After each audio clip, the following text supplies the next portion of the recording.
अगर आप चाहते हैं कि तारक फिल्म्स का ऑडियो वीडियो सबसे पहले आप तक पहुंचे, तो हमारे चैनल को सब्सक्राइब जरूर करें और बेल आइकन को दबाना ना भूलें।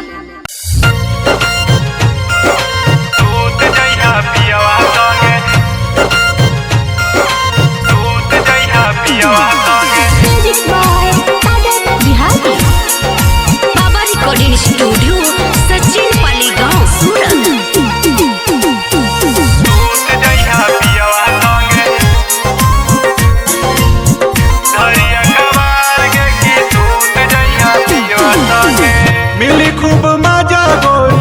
मिली खूब मजा गोरी तोरा ससुराल गे की सूत जइहा पियवा संगे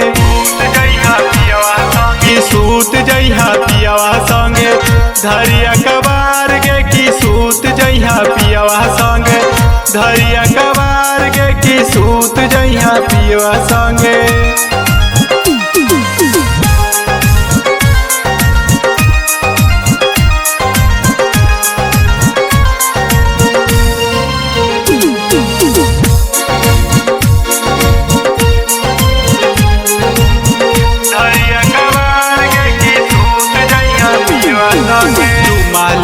चार बेरी गर्मी तोरा चढ़तोगे राजाई ओढ़ाई के सैया वर्षा खूबे करतोगे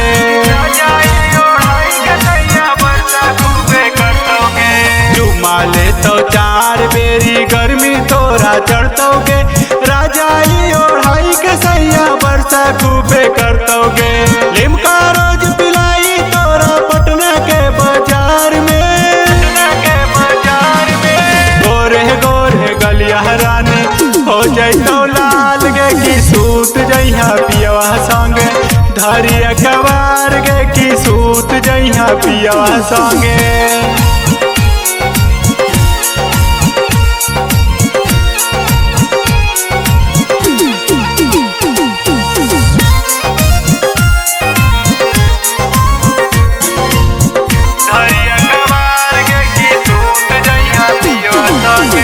मजा भुलाई जइहा गोरिया तू यार के सोने के कंगन मा दे तो खुल के करिहा प्यार गे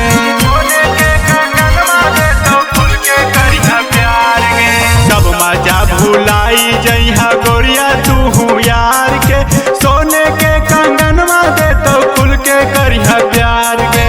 लभली के करिहा रानी खूबे हा दुलार गे गोरिया लुटी हा बहार गे की सूत जइहा पियवा संगे धरिया कबार गे की सूत जइहा पियवा संगे। मिली खूब मजा गोरी तोरा ससुराल गे की सूत जइहा पियवा संगे की सूत जइहा पियवा संगे धरिया कबार गे की सूत जइहा पियवा संगे धरिया कबार गे की सूत जइहा पियवा संगे। बाबा रिकॉर्डिंग स्टूडियो सचिन पाली गाँव सूरत।